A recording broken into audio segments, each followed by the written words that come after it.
에, 이 메시아닉주 유대인들이 있는데 그 중에 제가 유튜브를 통해서 보니까 폴 리버만 목사님이라는 분이 자기들이 이제 메시아닉 유대인들이 오해를 받고 있는데 한쪽은 유대교로서부터도 오해를 받고 또 우리 기독교 측에서도 오해를 받고 있는 것을 이야기를 하는 겁니다.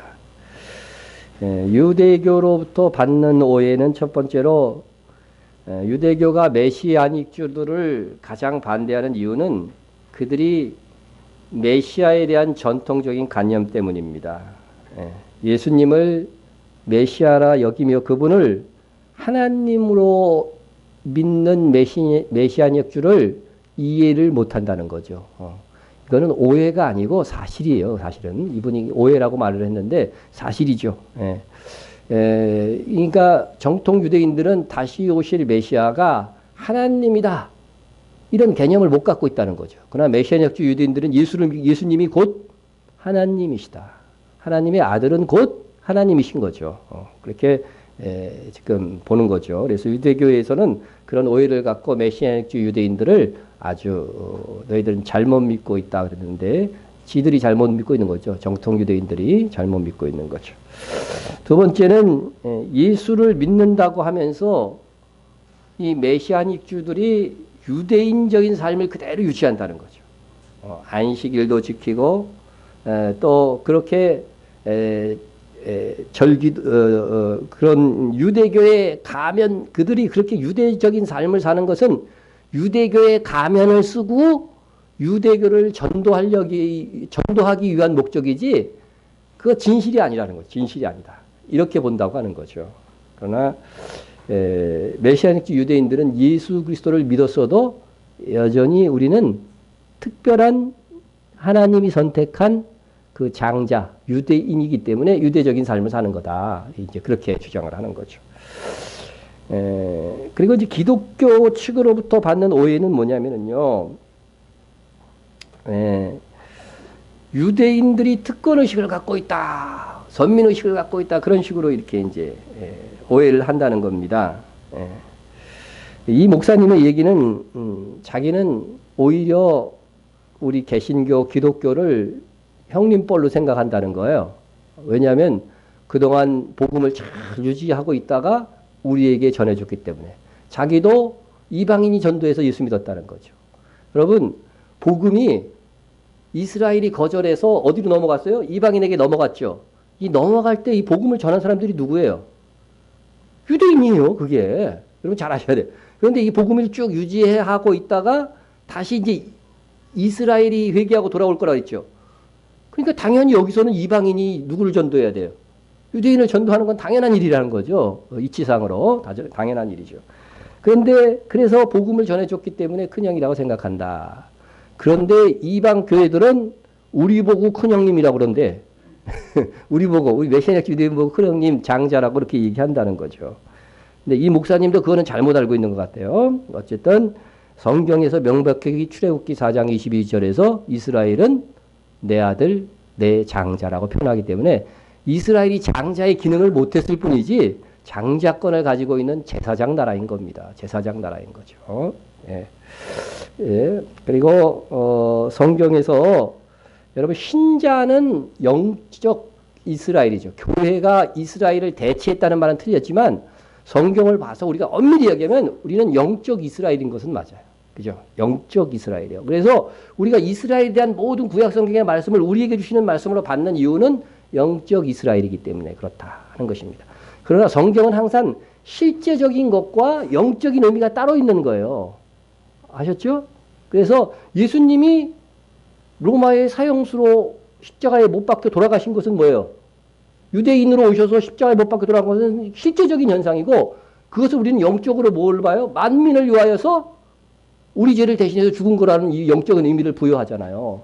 마찬가지로 이스라엘에 대한 예언들은 실제적으로 이루어지고 그것을 또 한편으로는 영적으로 해석해야 되는 거죠. 그래서 그런 의미에서 우리가 영적 이스라엘이라고는 할 수 있어요. 할 수 있지만은 우리가 우리 교회가 이스라엘을 완전히 대체하였다 이런 말은 정말 잘못되고 마지막 시대를 분별할 수 없게 만드는 결과를 가져온다 하는 것입니다.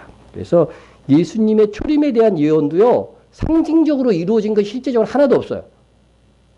예? 이 목사님이 어떻게 예수를 믿었냐면은요, 이방인이 자기한테 어떻게 복음을 전했냐면은 구약 성경에 당신들의 메시아에 대해서 예언한 거를 다 이렇게 추려준 거예요. 예? 그러니까 그것을 보고 그 사람들은 신약 성경을 안 보니까 몰랐는데 그 예언들을 보고서 신약 성경을 보니까 딱 들어맞거든. 이게 부인할 수가 없었다는 거예요, 자기가. 그래서 하나님이 살아계시다고 한다면 나에게 이것을 확실히 알게 해주십시오. 그래서 그것을 갖고 고민하면서 기도하다가 자기는 자기가 처음 예수 믿을 때는요, 70년도였기 때문에 71년도인가 그랬대요. 그러니까 자기 혼자 예수 믿는 줄 알았대, 유대인 중에. 1년 동안은 그렇게 알고 있었대요. 그랬더니 나중에 보니까 어떻게 돼요? 여기저기 그래서 숨어있는 그리스도인 단체들을 만나고 그렇게 했다고 하는 그 이야기들을 하는 것을 볼 수가 있습니다. 그래서 우리는 영적 이스라엘일 수는 있지만 어디까지나 하나님의 관점에서 우리는 이스라엘이 장자고 우리는 그 동생뻘이다 하는 것을 꼭 기억해야 될 것입니다. 또 그 유대인들은 이런 특권 의식을 갖고 있다는 오해. 그러나 우리는 사실 그런 거 없다. 이렇게 이제 얘기를 해주는 거죠. 그런데 장자로서의 특권 의식은 가질 필요가 있는 거죠, 그들이. 또 두 번째, 율법 아래에 있다고 여긴다는 거예요. 메시아닉주들이 율법 아래에 있다고 여긴다는 거예요. 왜냐하면 가장 그것을 공격받는 게 뭐냐면은 절기를 지킨다는 거예요, 자기들. 절기를 지키는 것을 보고서 이 절기 지키는 것은 폐하여진 건데, 폐하여진 율법인데 왜 지키느냐? 당신들은 그 율법주의다. 이런 공격을 받는다고 하는 것입니다. 그러면 자기들은 그렇게 대답한다는 거죠. 성경의 절기는 영원히 지키라고 돼 있다. 중간에 폐하여지는 것이 아니고 그림자라는 말도 없고 절기만은 뭐예요? 영원히 지키라고 되어 있다 하는 그런 이야기를 해준다 이렇게 얘기했습니다. 이것은 정말 기독교가 오해한 거예요. 기독교가 오히려 잘못 알고 있는 거예요. 절기는 계속해서 지켜져야 됩니다. 지켜져야 됩니다. 이 절기를 지키는 것이 왜 중요한가? 이 절기를 지키는 것이 왜 중요할까? 그것은 예수님께서 우리의 구원을 위해서 하실 일, 그걸 흔히 구속사, 신학적으로는 구속사라고 불러요. 그죠? 예수님께서 우리의 구원을 위해서 하실 일을 알 수 있기 때문이다. 알 수 있기 때문이다. 요것을 통해서 요 절기를 지키면은요, 예수님이 우리를 위해서 우리는 지금 중간 지점에 있기 때문에 지금까지 하신 일을 오순절까지 알 수 있고 앞으로 하실 일을 나팔절, 속죄일, 장막절을 통해서 알 수 있다 하는 것입니다. 그래서 절기 이것을 계속 지켜서 너희를 위해서 내가 너희를 구원하기 위해서 나 하나님이 보내신 예수가 어떤 일을 할 것이라는 것을 반드시 기억하라. 매년 지키기 때문에 매년 지키면 어떻게 돼요? 지금 나중에 애우겠죠. 앞으로 주님께서 하신 일이 무엇이고 앞으로 우리를 위해서 하실 일이 무엇이다. 암송하게 되겠죠. 아직도 헷갈리는 분이 있지만은 앞으로 이제 한 3, 4년 계속 지키고 계속 제가 이렇게 얘기하면 어떻게 돼요? 그때는 지겨워서라도 알 것 같은데 그때도 모르면은 좀 심각하겠죠. 자, 성경은 네 가지 스토리라고 그랬죠. 창조, 타락, 구원, 완성. 구원의 완성 이렇게 되어 있는데 그 중에서 구원과 구원의 완성 부분이 바로 이 절기 속에 담겨져 있는 거예요. 이 절기 속에 담겨져 있는 거죠. 그래서 인간을 타락했다고 하는 그 전제하에서 바로 하나님이 우리 예수 그리스도를 통해서 우리를 어떻게 구원을 시작해서 구원을 마감할 것인가 그것을 보여주는 것이 절기다 하는 것입니다. 자, 그러면은 우리가 첫째로 질문을 던져보는 건 왜 하나님은 사람을 창조하셨을까? 사람을 창조하셨을까? 하나님께서 왜 우리를 창조하셨을까요?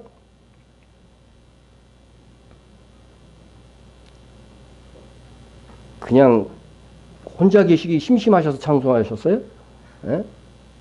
하나님은 무엇이다? 그래 있어요. 성경에 보니까 하나님은 사랑이시다. 사랑이니까 어떻게 돼요? 사랑의 대상이 필요한 거예요. 우리를 사랑의 대상으로 창조하신 거죠. 사랑의 대상으로. 정말 사랑이시기 때문에 사랑의 대상에게 무엇을 하셔야 돼요? 최고의 사랑을 부어주셔야 되는 거죠. 그 최고의 사랑이 뭘까요? 예수님 자신을 우리에게 주는 거죠. 여러분, 여러분이 가장 사랑하는 사람을 위해서 내가 죽을 수 있어요, 지금? 예? 병이만 끄떡거리고 있네. 사모님은 저를 위해서 죽으실 수 없나요? 영혼 없는 대답이었습니다.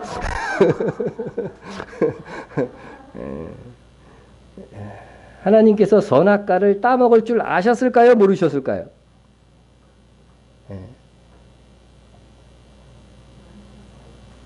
아셨죠? 아셨죠. 그걸 어떻게 알 수 있어요?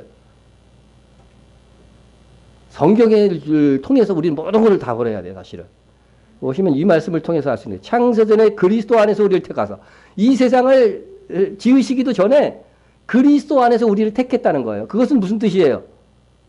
우리가 타락해야만 그리스도 안에서 우리 죄를 대속하실 수 있잖아요. 그러니까 하나님은 이미 우리 거 타락하실 줄 알고 그리스도 안에서 창세전에 우리를 택하신 거예요. 아셨죠? 네. 그럼 왜 이런 방법을 선택하셨느냐? 여기에 답이 있는 거죠. 여기에 답이 있는 거예요. 하나님은 자신의 가장 소중한 것을 주어서 사랑의 대상에게 사랑하는 방법이 뭐냐면요. 그를 위해서 죽는 방법. 그것이 가장 크게 사랑하는 방법이잖아요. 그것을 보여주신 거야. 그 사랑을 주면서 너희도 나를 이와 같이 좀 사랑해 줄래? 그거라는 거예요. 그런 사랑이 왔다 갔다 할 수 있도록 하기 위하여서 우리 인간을 창조하신 거란 말이죠. 그래서 선악과를 왜 만들었느냐? 그것은 결국은 하나님께서 우리에게 가장 크신 사랑, 하나님 자신을 주시기 위한 그런 사랑을 하시기 위해서 근본 원인이 거기에 있다는 것을 알아야 됩니다. 자, 그러면은 이제 이 최고의 사랑을 어떻게 주실 것인가 하는 것이 바로 이 절기에 다 나타나는 거죠. 절기에 나타나는 거죠. 그래서 절기론이 중요합니다. 첫 번째 절기가 뭐죠? 6월절. 그죠? 6월절. 자, 이제 이거는 여러분 중에서 답이 안 나오면은 그냥 여기서 설교를 끝내도록 하겠습니다. 두 번째 절기는 무교절 나왔습니다. 세 번째 절기는 좋습니다. 초실절. 네 번째 절기는 오순절. 다섯 번째 절기는 그렇죠. 오늘 지키고 있는 나팔절. 여섯 번째 절기는 주보에도 나왔죠. 다음 주 속죄일. 그 다음에 일곱 번째 마지막 절기는 장막절, 초막절, 수장절이라고 하는 절기입니다. 그 중에서 우리는 오늘 나팔절을 하고 있는 거죠. 나팔절. 자, 이제 그러면은 다른 절기는 짤막짤막하게 설명하고 나팔절에 좀 중심을 두고 설명을 합니다. 자, 6월절. 6월절은 무엇을 예언하는 절기라고 그랬죠? 예수님께서 우리의 죄를 대신해서 십자가 지시는 날을 예언하는 거예요. 십자가 지시는 날. 그래서 정확하게 예수님께서는 6월절에 체포되시고 6월절에 성만찬도 하시고 6월절에 재판도 받고 6월절에 십자가에 못 박혀 돌아가셨어요. 정말 하루 만에 가능하지 않은 일들이 다 일어나죠. 한 번에. 신속하게 일어납니다. 어떻게 해서 이 일이 가능해요? 이스라엘은 저녁에 시작해서 그죠? 저녁에 시작해서 그 다음 해질 때까지가 하루이기 때문에 저녁에 잡히셔가지고 성만찬 하시고 저녁에 체포되셔서 밤새도록 신문 받다가 그죠? 그 다음날 아침에 뭐예요? 빌라도의 재판을 받고 그날 바로 십자가에 처형되시죠. 그래서 그게 우리로 보면은 이틀에 걸쳐서 일어난 일이지만 이스라엘 기준으로 해서는 하루에 일어난 일이다 했죠. 그래서 우리 창세기에도 보면 아침이 되며 저녁이 되니 첫째 날이라 이렇게 돼 있어요? 아니죠. 저녁이 되며 아침이 되니 그렇게 하루를 이렇게 이제 이야기를 하고 있는 거죠. 자, 6월절은 그렇게 되었다. 그래서 예수님께서 십자가를 지시는 날 6월절을 예언한 거고 6월절에 성만찬, 6월절 체포 재판, 6월절에 십자가형이 다 이루어짐으로 이것은 이미 성취되었다 하는 거죠. 성취되었다. 6월절 어린 양으로서 돌아가셨어요. 자, 그러면 예수님께서 몇 시에 십자가에 못 박혔어요? 제3시가 때가 제3시가 되어 십자가에 못 박으니라 그랬으니까 요거는 어디 시간이에요? 이스라엘 시간. 이스라엘 시간은요 그냥 플러스 6만 하면 돼요 우리한테는. 그럼 몇 시예요? 오전 9시. 오전 9시. 그래서 언제 돌아가셨어요?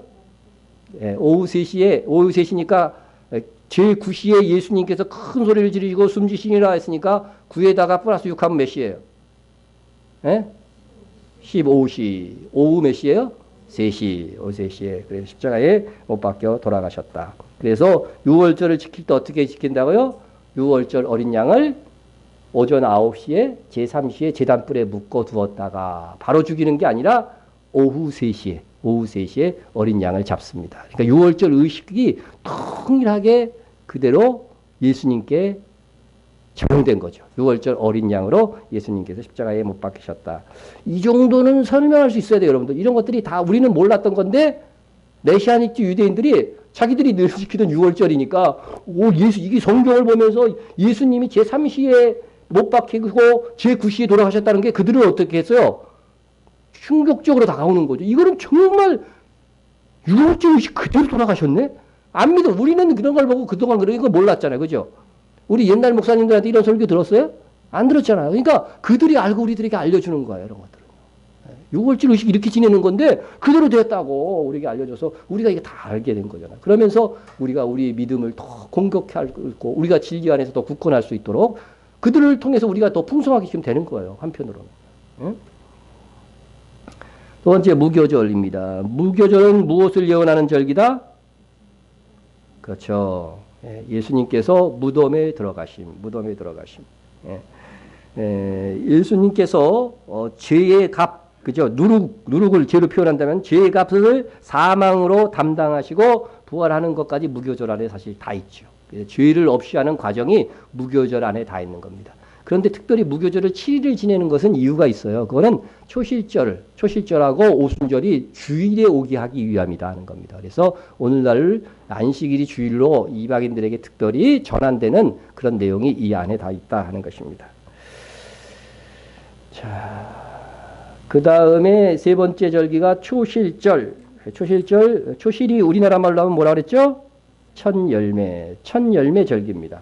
그래서 초실절은 우리가 잘 알듯이 무엇을 예언하는 절기? 부활. 예수님의 부활. 이거는 성경에 분명히 그렇게 나타나죠. 그리스도께서 죽은 자 가운데서 다시 살아나사 잠자는 자들의 첫 열매가 되셨더라. 그래서 믿음 안에 죽은 성도들을 대표해서 처음으로 부활한 거예요. 그래서 나머지 잠자는 자들은 어떻게 된다고요? 나중에 예수님 오실 때 부활할 것을 믿을 수 있도록 그것을 샘플로 예수님이 먼저 부활하신 것이라고 하는 겁니다. 그래서 초실절이라고 이렇게 얘기하는 것입니다. 자, 그런데 이제 이 날은 준비일이라 예수님께서 십자가에 못 박힌 날이 준비일이라고 성경에 돼 있어요. 그래서 이걸 잘 이해하지 못하는 우리 기독교에서는 이걸 잘 해석을 잘 못했어요. 이 날이 준비일이라 유대인들은 그 안식일이 큰 날이므로 그 안식일의 시체를 십자가에 두려 하지 아니하여. 그러니까 예수님이 이 십자가에 못 박힌 날이 준비일이라고 돼 있어요. 6월절이라고 안 그러고, 이걸 어떻게 해석을 했어야 되느냐. 그런데 유대인들이 이것들은 자기들이 지켰던 절기니까 너무 쉽게 잘 아는 거죠. 이것은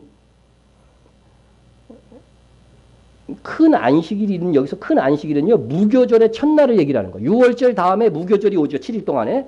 근데 무교절의 첫날을 큰 안식일이라고 부르는 거예요. 그러니까 큰 안식일의 예비일은 항상 뭐예요? 6월절이 될 수밖에 없는 거죠. 무슨 얘기인지 알겠죠? 그래서 큰 안식일은 무교절의 첫날입니다. 그래서 6월절 다음에 무교절 첫날, 무교절 7일이 있으니까 무교절 항상 첫날은 큰 안식일로 지키는 큰 안식일이라고 유대인들이 불렀다는 거예요. 불렀으니까 항상 준비일은 항상 6월절이 된다. 여러분들이 그것을 이 말씀을 요한복음 19장 31절을 읽을 때 그동안 주석들을 봐도 제대로 된 해석이 없어요. 근데 그 예수를 믿은 랍비들이 이것을 잘 설명을 해준 거죠. 설명을 해준 겁니다.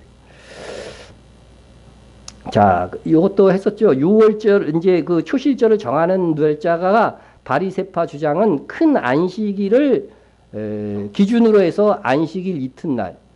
초실절은 안식일 이튿날이에요. 무교절에 있는 안식일 이튿날이라고 돼 있어요, 성경에.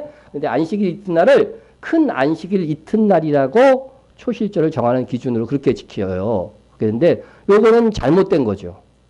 왜냐하면 예수님 당시에 누가 실권을 잡고 있었어요? 사두개파가. 이제 사두개파에서만 제사장이 나왔어요. 바리새인들 중에는 제사장이 하나도 없어요. 그러니까 실권은 다 종교적 실권은 사두개파가 잡았기 때문에 사두개파 주장이 적용되었고 실질적으로 그거에 맞춰서 오순절로 왔기 때문에 사두개파 주장이 맞는 것이죠. 큰 안식일, 바리새파 주장은 그 다음 날이 초실절이다 이렇게 이제 주장을 하는 거죠. 그런데 사두개파 주장, 요게 맞는 거예요. 이게 맞는 겁니다.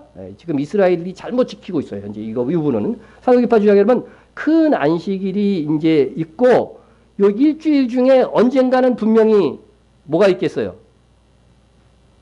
안식일이 언젠지 모르겠지만 있겠죠. 그죠? 근데 예수님께서 십자가에 못 박혀 돌아가실 때에는 바로 3일째, 무교절 3일째가 안식일이었단 말이죠. 안식일이었고 그 다음 날이 그러니까 뭐가 돼요? 초실절이 되는 거예요. 그래서 음력이기 때문에 날짜가 계속 변하겠죠. 그래서 언제인지 모르지만 하여간 무교절 중에 무교절이 7일인 이유는 거기에 있는 거예요.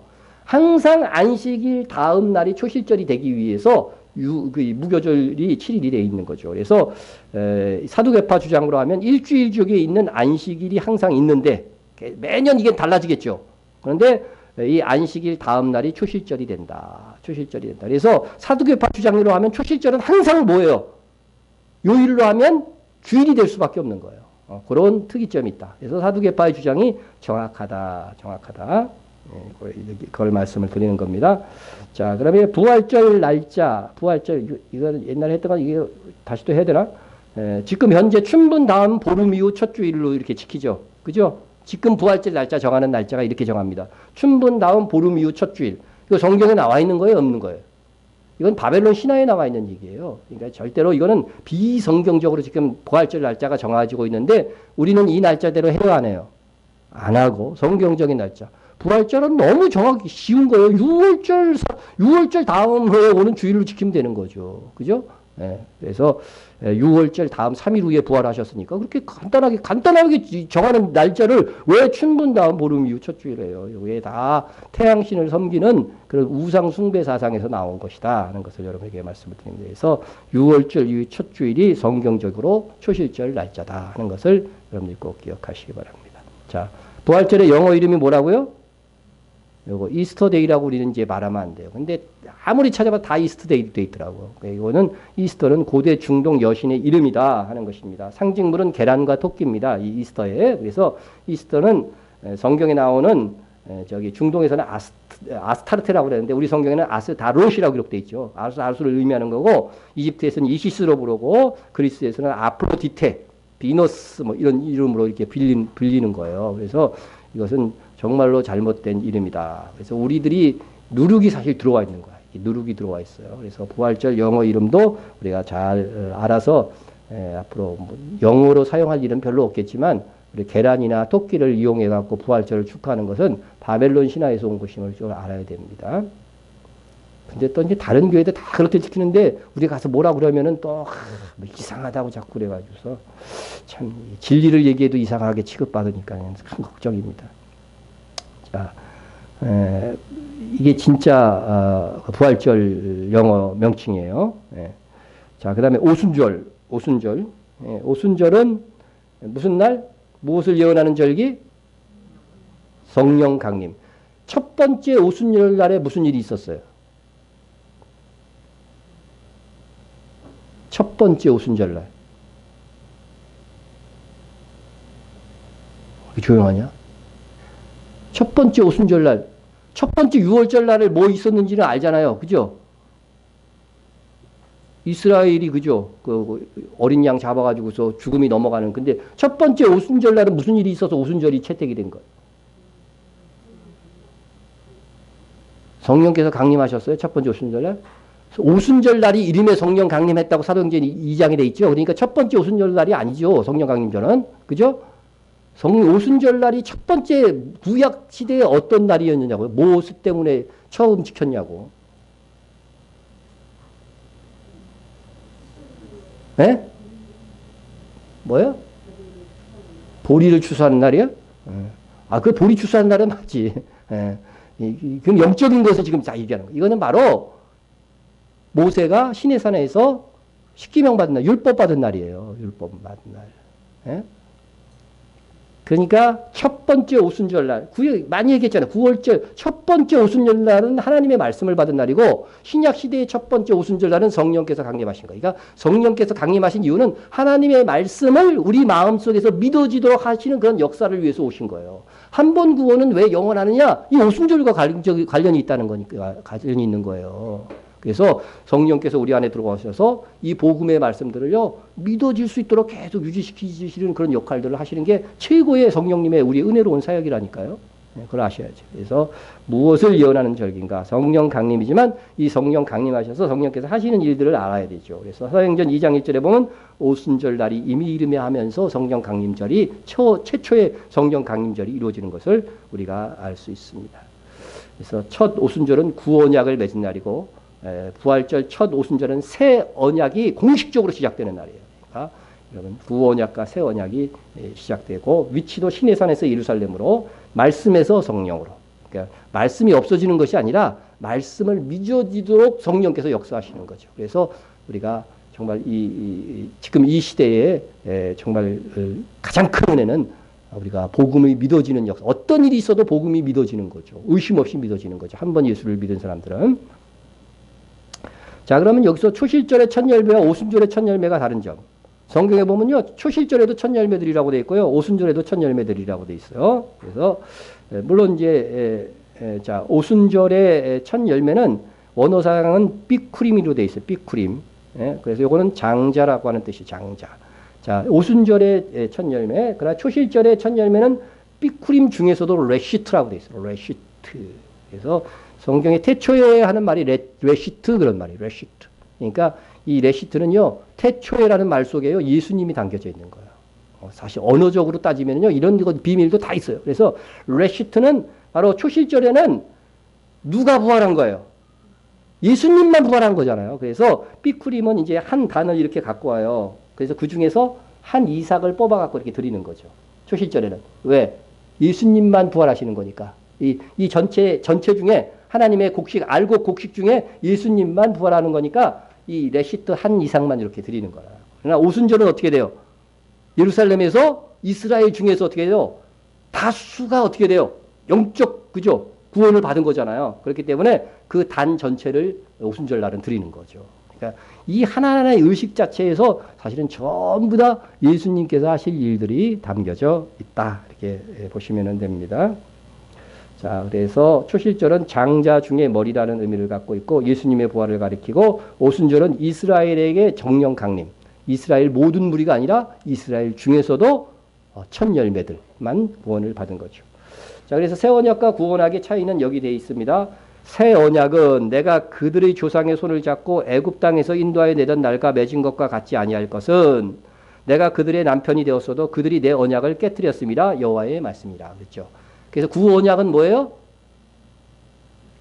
이스라엘과 언약을 맺들어도 이스라엘의 범죄를 통해서 언약이 어떻게 됐다는 거예요? 깨졌다는 거니까 새 언약은 이스라엘이 범죄해도 우리 교회가 범죄해도 뭐예요? 언약이 안 깨진다는 거예요. 안 깨진다는 거죠. 믿음으로 어렵게 되기 때문에 믿음을 그대로 유지시켜 주시기만 하면 되는 거예요. 그죠? 네, 그러니까 여기 분명히 나오죠. 그죠? 깨트려질 수 없는 언약을 새 언약이에요. 구언약의 폐단은 뭐였어요? 깨트려졌다는 거예요. 이스라엘의 죄악으로. 그러나 이스라엘이나 교회나 그들의 죄악으로도 깨트려질 수 있지 않는 예수 그리스도를 믿으면 구원을 받는다는 이 언약이 계속해서 영원히 유지된다는 거죠. 그래서 한 번 구원은 영원하게 되는 이유가 새 언약의 시대에 우리가 살고 있기 때문에 그래요. 구원약 시대에는 이렇게 말할 수 없었다니까요. 그러니까 이 차이를 잘 깨닫지 못하는 사람들이 자꾸 예수를 믿었어도 함부로 살면 구원 잃어버린다 뭐 이런 식의 말들을 하는 거죠. 물론 예수 믿고 함부로 사는 사람들이 정말 예수를 믿었는가는 의심해야 하지만 우리가 절대적으로 이 구원과 행위와는 아무런 관련이 없는 겁니다. 자, 한 번 구원은 한 번 깨졌으니까 이제 어떤 것이 새 언약이냐 이렇게 설명하고 있어요. 또 새 영을 너희 속에 주고 이게 바로 성령 강림절 날 이루어질 일인 거예요. 새 영을 너희 속에 두고 새 마음을 너희에게 주되 너희 육신에서 굳은 마음을 제거하고 부드러운 마음을 줄 것이며 또 내 영을 너희 속에 두어 바로 우리 안으로 성령께서 내주한다는 거죠. 속에 두어 너희로 내 율례를 행하게 하리니. 예. 율례를 행하는데 완벽하게 행해요? 아니죠. 그것은 우리가 믿음으로 어렵게 되기 때문에 결국은 그 율례를 행한 거나 마찬가지가 되는 것이죠. 자. 있습니다.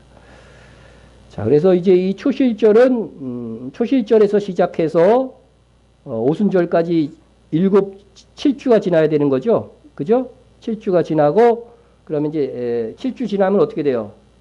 49일이 되겠죠. 7, 7이 49. 그 다음 날, 그죠? 초실절이 항상 주일이니까 49일째 되면은 뭐가 돼요? 토요일이고 50일째 되는 것은 항상 뭐가 되겠어요? 요일로 하면 휴일이 될 수밖에 없는 거죠. 그러니까 우리가 지금 주일을 성수하는 것은 오순절 이후 시대에 사는 그리스도인이기 때문에 그런 것이다 하는 것을 여러분들이 꼭 기억하시기 바랍니다. 자, 그래 초실절과 오순절은 항상 주일이다. 이제 나팔절입니다. 나팔절. 나팔절에는 무엇을 예언하는 절기다?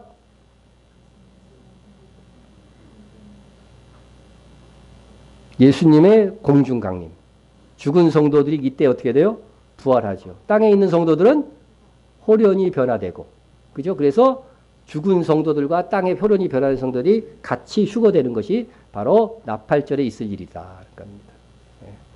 그래서 이거를 어떻게 알 수 있느냐? 성경에 여러 군데서 못해요. 나팔을 얘기하면서 예수님의 공중 강림을 얘기를 합니다. 형제들아 때와 시기에 가려는 너희에게 쓸 것이 없으면 주의 날이 밤에 도둑같이 이룰 줄을 너희 자신이 자세히 알기 때문이라 되어 있어요. 그죠? 도둑같이 이룰 줄, 주님이 도둑같이 이루는데 어떻게 그날을 알아? 이렇게 얘기하지만은 이어지는 말씀을 잘 봐요. 형제들아 너희는 어둠에 있지 아니하며 그날이 도둑같이 너희에게 임하지 못하리니. 그러게 분명히 돼 있죠. 그죠? 도둑같이 임하지 못하리니 너희는 다 빛의 아들이요 낮의 아들이라.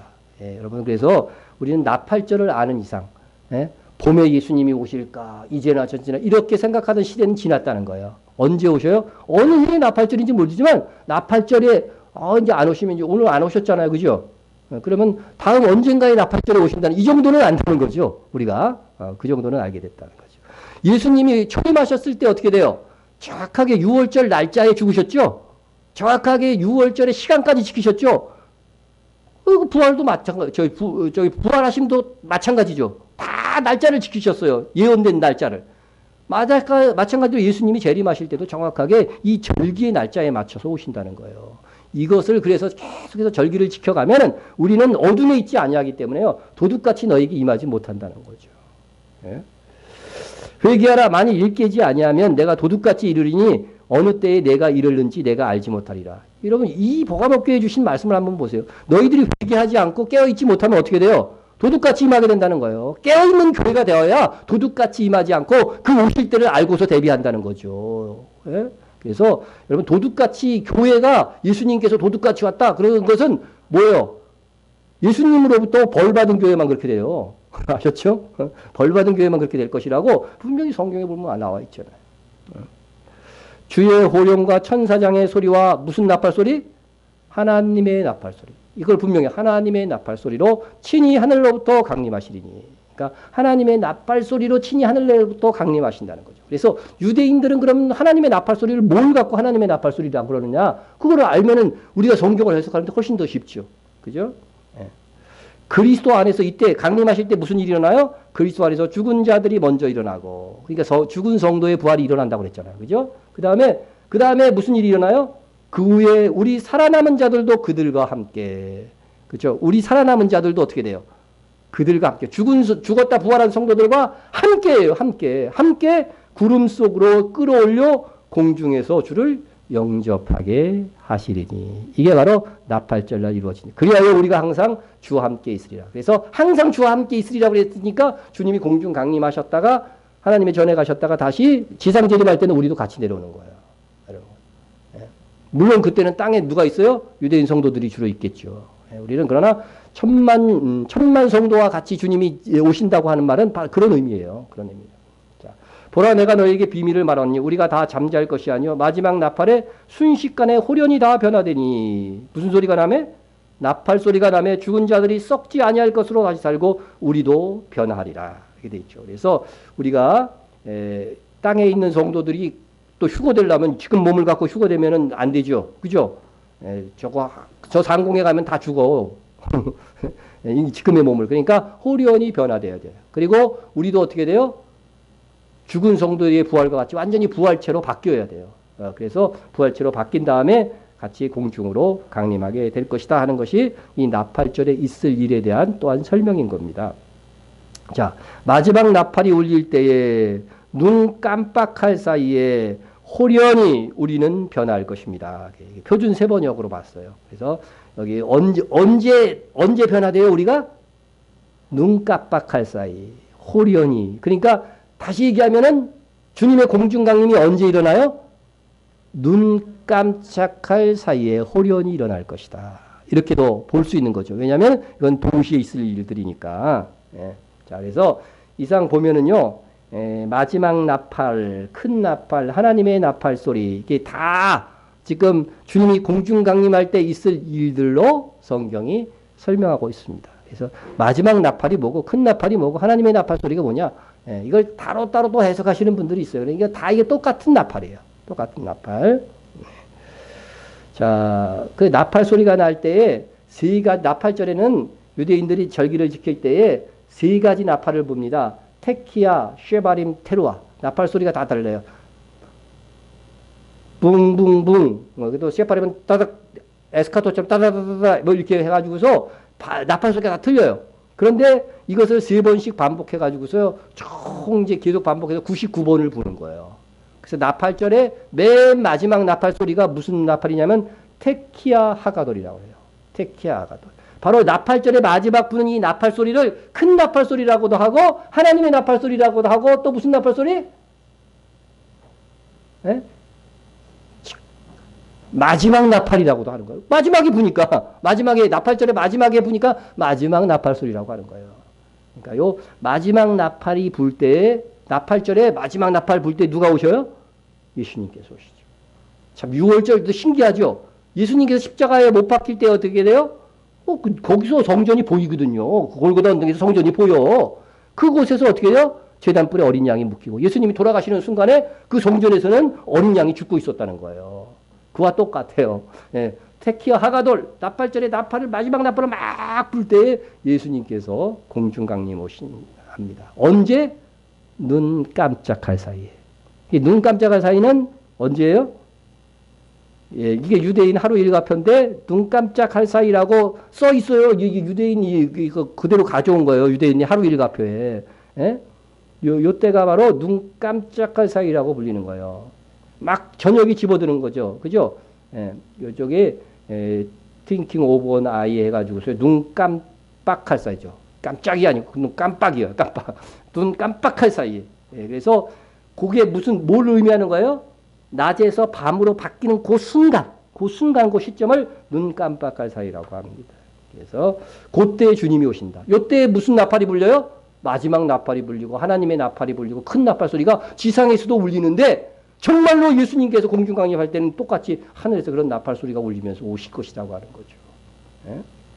자, 그래서 눈 깜짝할 사이는요, 또 밤에서 아침이 될 때도 있겠죠. 그죠? 아침이 될 때. 그러나 그때에는 뭐예요? 예수님이 오시는 시간이 아니에요. 왜냐하면은 성경에 보면은요, 저녁이 되는, 그죠? 저녁이 어두워지는 그때에 바로 주님이 오실 거라고 돼 있어요. 여호와께서 아시는 한 날이 있으니, 스가랴서 14장은요, 모든 성경 해석자들이 다 예수님의 재림에 대해서 예언한 거라고 그래요. 그러니까 이건 별도 설명이 아무칩니다. 그래서 여호와께서 아시는 한 날은 예수님이 공중강림하시는 날이에요. 낮도 아니요 밤도 아니라. 눈 깜짝할 사이는 어떻게 돼요? 낮에서 밤이 되는 순간이니까 낮도 아니고 밤도 아닌 거죠. 어두워갈 때 빛이 있으리라 그랬죠. 어두워갈 때. 그러니까 바로 낮에서 밤으로 지나는 그 눈 깜짝할 사이. 그러니까 밤에서 아침이 되는 그런 눈 깜짝할 사이가 아니라는 거죠. 하루에 2번 눈 깜짝할 사이가 있는데 여기서 스가랴서 4장 14장 17절을 보면 분명히 나팔절 눈 깜짝할 사이 그 시간에 바로 예수님께서 오실 걸 또 구약 성경에서도 이렇게 희미하게 예언을 해놓은 거예요. 그러나 신약 성경을 알면은 이게 그 예언이었구나 하는 것을 우리가 보다 확실하게 알 수 있게 되는 것이다 하는 겁니다. 그래서 이 나팔절에 대한 이름들은요 7가지나 있더라고요. 찾아보니까. 그래서 유대인들이 7가지 이름인데 그 중에서도 욤 하켓에 숨겨진 날, 감추어진 날이에요. 이건 아무도 알지 못한다고 예수님이 말씀하셨잖아요. 그와 같이 그들은 숨겨진 날, 감춰진 날로 불러요. 욤 하키 두신 네수임 이런 것은 메시아의 결혼식 날. 그들이 그렇게 부른다니까. 이 사람들이 예수를 안 믿으면서도 이렇게 불러요. 나팔절을. 그러니까 예수를 믿게 되면은 아 이게 나팔절이었구나. 나팔절의 참된 의미가 예수님이 오시는 거구나. 신약 성경을 읽으면 아는 건데 다수의 유대인들이 신약 성경을 안 읽음으로써 이걸 모르는 거죠. 그러나 예수를 믿은 유대인들이 이것이 정말로 신약 성경의 예언대로 구약에도 다 예언된 것이고 이런 절기들 속에서 이미 다 우리에게 전래되어 내려왔던 거다 알려준 거죠. 그래서 욤 하말렉 메시안의 대관식 날. 그래서 예수님께서 공중간임하실 때 금멸유관을 쓰고서 내려오시는 것이 분명히 계시록 14장에도 나오죠. 자, 이렇게 오늘 오순절 이렇게 했습니다. 앞으로 대속죄일과 장막절은 이제 곧 우리가 또 할 거기 때문에 길게 설명하지 않습니다. 무엇을 예언한 절기인가? 그것만 이스라엘의 민족적인 속죄, 민족적인 대속죄가 있습니다. 네, 그것을 우리가 이런 것들을 보면서 주님의 공중강림을 더 알 수 있는 거죠. 그래서 요 말씀들은 우리가 이제 다음 주에 다시 또 살피니까 하고 장막절, 장막절은 무슨 절기예요? 예수님의 지상 재림 후에 그죠? 천년 왕국, 영원한 하나님의 나라를 누리는 것을 얘기를 하는 것입니다. 그래서 이제 장막절의 최고의 그 총 추수를 다 해가지고 어떻게 돼요? 수장한다 그러죠. 그래서 모든 우리 알곡 신자들을 다 추수해갖고 천년 동안 뭐를 누리는 거예요? 정말 그 만족과 행복을 누리는 그 천년의 기간이 있은 다음에 그 다음에 영원한 하나님의 나라가 있다 하는 것입니다. 그래서 천년 왕국들은 하나님이 창조하셨던 에덴 동산 그때의 자연환경으로 이제 돌아가는 거예요. 돌아가서 천년을 누리게 하신다. 우리 천년은 그걸 하루도 누리지 못했어요, 인간이. 바로 타락을 했기 때문에. 그래서 우리가 초막절은, 장막절은 그런 절기다 하는 것을 꼭 기억하시기 바랍니다. 그래서 이 일곱 절기를 지킬 때마다 계속해서 기억하시고 적어도 우리가 정말 주님이 다시 오실 것을 소망하는 그런 기다림과 또한 주님이 오실 때까지 우리도 정말 수장할 수 있는 많은 선한 행위들을 쌓아가서 하늘로부터 상급을 받아야 할 것입니다. 네, 기도하겠습니다.